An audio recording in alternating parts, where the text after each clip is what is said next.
Hello guys and welcome to How to Socials. In this video I'm going to show you how to add pictures to TikTok videos. So let's start. First open the TikTok app.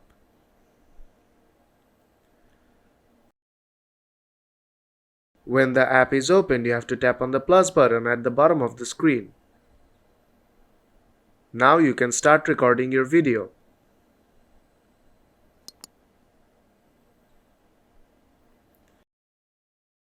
Now to add picture, tap on FX on bottom left corner and then select the image with green background and then select your image.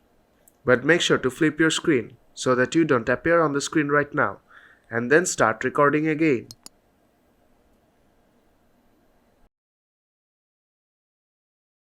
When you are done, tap on the tick icon on bottom right corner and then tap next on bottom right corner again. Now tap on post. And that is how you can add pictures on TikTok videos. So if this video helped you out, then don't forget to leave a like and I'll see you in the next tutorial.